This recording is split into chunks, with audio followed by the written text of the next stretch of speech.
After watching Tolkien, I'm just assuming that every story about every writer is all the same.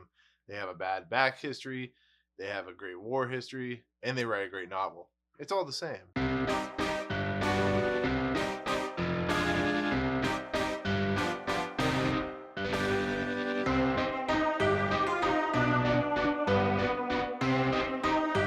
What's up, guys? Welcome to Movie Importance movie review of Tolkien, the newest film from director Karukoski.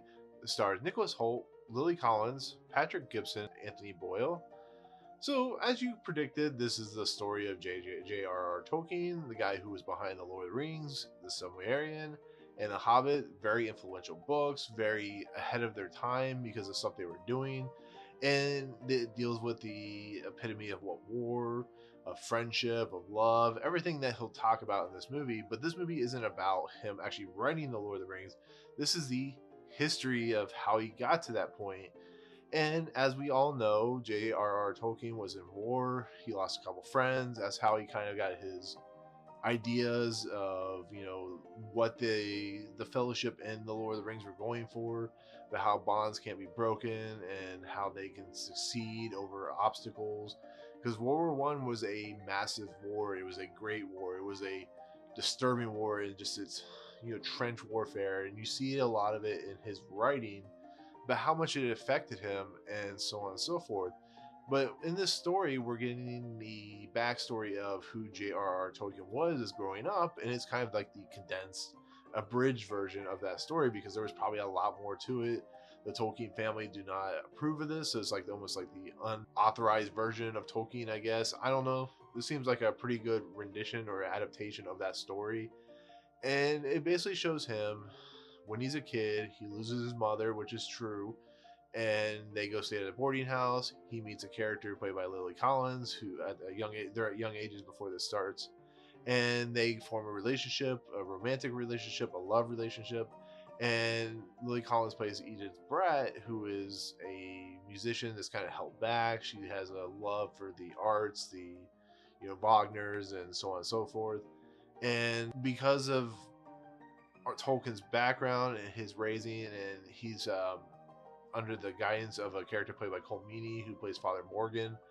He has to abide by a strict rule where he has to go to Oxford and get grades, and he doesn't want to do that. He wants to be with Edith Bratt, and like I said, I don't know how true that is, so I'm not gonna go, oh, it's like the greatest thing I ever read, because who knows how much is really true outside of that meeting and the kind of his backstory.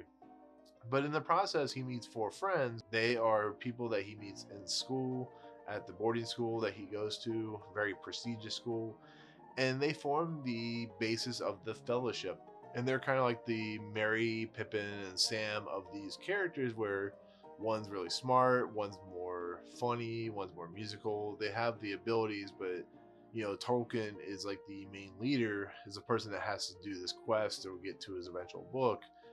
And the the problems I have with this movie is it's very atypical of movies you see about people in real life situations and real life scenarios and real life characters. It's very by the numbers, by the books of what it's doing, but it looks beautiful. It plays beautifully.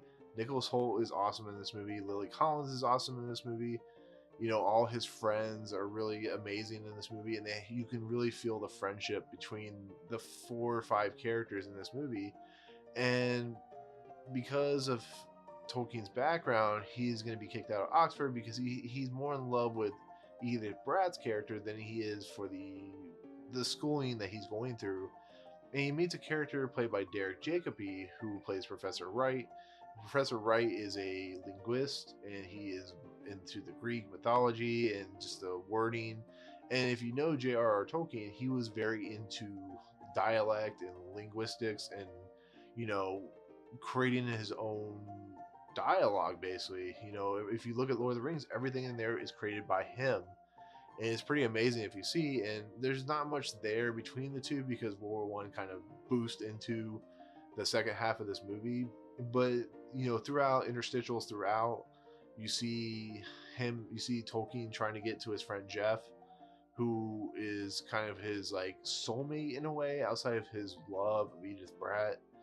And so they have that history together, and you know, you can see how war has taken a toll on him and how it really affects his motivation for writing, because once he gets out, he has to write or he has to move on because he has kids and so on and so forth.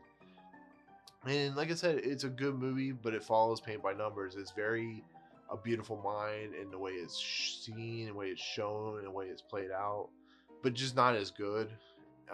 Like I said, the cinematography is really good in this movie. The visuals are really good in this movie. It really gets into the kind of the emotions of him and his feelings on what will eventually be Lord of the Rings and The Hobbit. But it just, like I said, it has to do the beat by beat motions to get to that point. But like I said, Nicholas Hoult sells it really well, so you get a really good movie that follows paint by numbers. So, but that's it. That's gonna be my take on Tolkien. I hope that's enough for you guys. Like I said, it's a good movie. It's definitely worth seeing. It's a good movie to take a date on too. So I would definitely recommend it for that. But anyways, thank you so much for watching, guys. If you like what you see, remember to hit the subscribe button, hit the notification button to find out what I'm doing next. Also, comment below on what you think about this movie. If you've ever heard of this movie, because not a lot of people have. What's your favorite Lord of the Rings story character? Anything like that. Otherwise, I'll see you guys in the next video. Peace out. What's up, guys? Thank you so much for checking out Movie Emporium. I really appreciate it.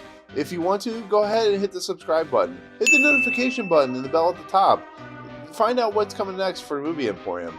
Also, check out these two videos. They're amazing. I think they're awesome. I think you'll enjoy them too. But otherwise, thank you so much for watching, guys. We'll see you next time.